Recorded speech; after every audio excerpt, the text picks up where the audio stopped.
होने की संभावना बढ़ जाती है। क्वेश्चन कर लेते हैं in early childhood. Early childhood बोले तो 2 से 6 वर्ष, ग्रोथ स्लोज या फिर स्टडी रहती है। स्टडी रहेगी 6 से 12 में। स्टडी का मतलब स्थिर है, ना बढ़ रही है ना घट रही है। आपको लगता है कि बच्चे, लेकिन उसकी हड्डियों में मजबूती आती है।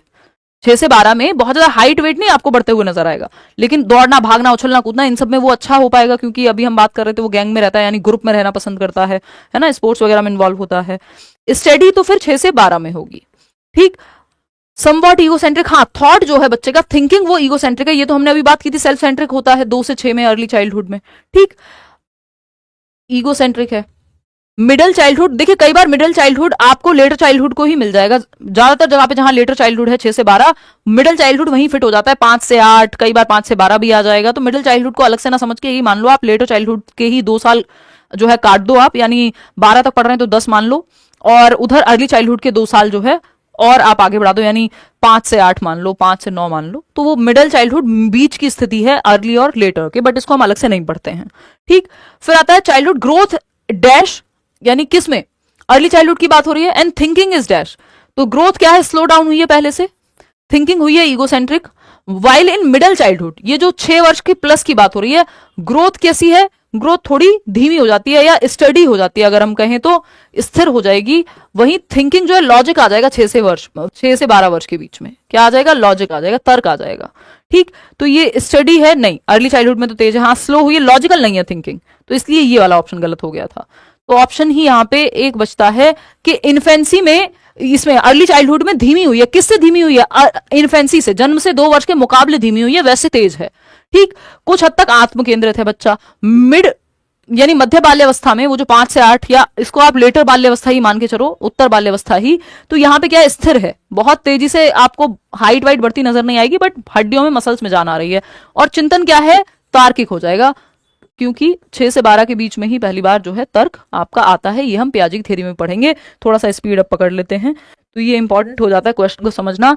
तो आपको यहाँ पे एक चीज ध्यान में रखनी है, इसको एक बार और देख लो, ये ऐसे भी पूछा जा सकता है। ये पूछने का तरीका था तो आपको स्लो डाउन लिखना पड़ा कि early childhood, otherwise early childhood में कोई कम नहीं होती है स्पीड, ये ध्यान रखिएगा। अर्ली चाइल्डहुड लिख देती हूँ यहाँ पे, और लेटर चाइल्डहुड, और यहाँ लिख देते हैं हम अडोलेसेंस। अब नॉर्मल केस में देखिएगा, अगर ये स्टडी की बात आ गई इसलिए हमको करना पड़ा, यहाँ पे स्पीड काफी तेज है, यहाँ पे भी तेज है, लेकिन इससे थोड़ी कम हो गई है अर्ली चाइल्डहुड में 2 से 6 वर्ष में। 6 से 12 की अगर हम बात कर रहे हैं तो यहाँ तो बिल्कुल स्थिर ही है, फ्लैट टाइप की है, बहुत तेजी से ना बढ़ रहा है बच्चा, या डाउन ही है अगर आप कहें स्पीड। अडोलेसेंस में अचानक से फिर बढ़ जाती है। तो अडोलेसेंस और इन्फेंसी में बहुत तेज है, अर्ली चाइल्डहुड में भी तेज है, लेकिन अडोलेसेंस और इन्फेंसी के मुकाबले कम तेज है, जो शरीर की वृद्धि है। आते हैं नेक्स्ट स्टेज पे, जो कि है एडोलेसेंस। अभी हमने पढ़ा चाइल्डहुड और इन्फेंसी, जिसमें अर्ली चाइल्डहुड और लेटर चाइल्डहुड की बात हुई थी। अब चाइल्डहुड के बाद हम एडोलेसेंस पढ़ते हैं, 12 से 18 वर्ष। यही 4 मुख्य स्टेजेस थी ना। इसके बाद अडल्टहुड आता है, वयस्कावस्था 18+ जिसको हम कह देते हैं, है ना। ए रेटेड आपकी मूवीज भी आती हैं, ये आपके काम का नहीं है। क्यों? क्योंकि ये आपसे पेपर में पूछा नहीं जाएगा। बच्चा तो कोई भी लेवल हो आपका, सीटेट का कोई भी स्कूल का पेपर हो, 12 साल के, अब 18 साल के बाद तो वो स्कूल से चला ही जाएगा। तो अगर आप चाइल्डहुड की बात कर रहे हैं तो चाइल्डहुड के जस्ट बाद, जब हम कह रहे हैं कि 12+ ईयर्स, आपका 6 से 12 तक आ जाएगा चाइल्डहुड में बच्चा। बच्चा कब तक है? वो 12 साल की उम्र तक। अब जब वो 12 से 18 में है तो वो एक एडोलेसेंट है, यानी किशोर या किशोरी है, किशोरावस्था में है।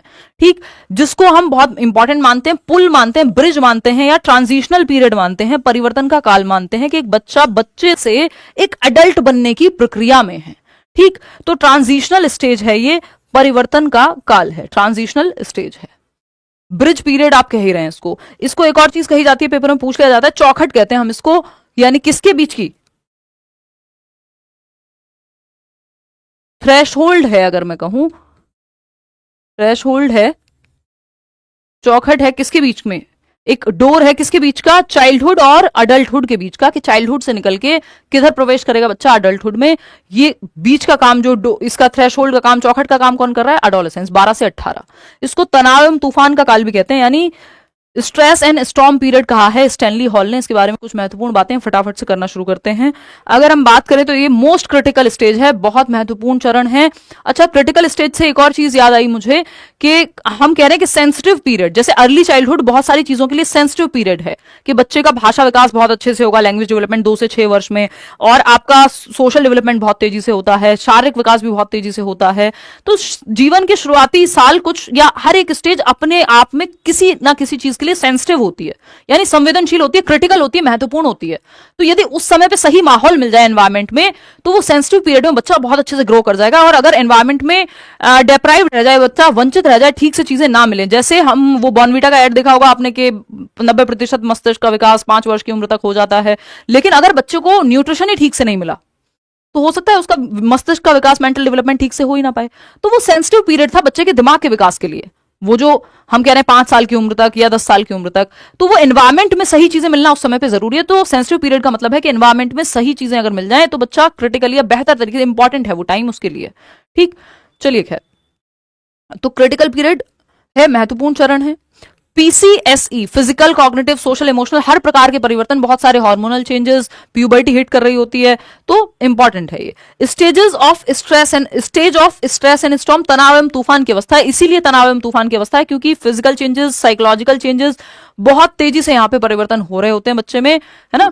ट्रांजिशनल स्टेज, संक्रमण काल है, वो तो आप समझ ही गए हैं कि चाइल्डहुड और अडल्टहुड के बीच का काल है, इसलिए इसको हम ट्रांजिशन कह रहे हैं कि बच्चा एक चाइल्ड, अब ना तो वो बड़ा है ना वो छोटा है, यानी ना तो वो चाइल्ड ही है ना वो अडल्ट ही है, अब वो अडोलसेंट है, तो बीच में कहीं है। इसको आइडेंटिटी क्राइसिस का काल भी कहा जाता है, एरिक एरिक्सन ने कहा है ये, जिन पे एक क्वेश्चन इस बार आया था कि जब बच्चा जो है वो सेल्फ, यानी वो कौन है, और सोसाइटी के साथ मिलकर के साइकोलॉजिकली और समाज के साथ इंटरेक्ट करके जब वो ये पता करने की कोशिश करे कि उसकी पर्सनैलिटी कैसे शेप होगी, तो वो साइको सोशल डेवलपमेंट में आता है, जो कि एरिक एरिक्सन की थियरी है। और एरिक एरिक्सन एक व्यक्ति हैं जो आइडेंटिटी क्राइसिस की बात करते हैं कि मैं कौन हूं, ये जानने की कोशिश करेगा बच्चा इस स्टेज में, मैं आगे क्या करूंगा।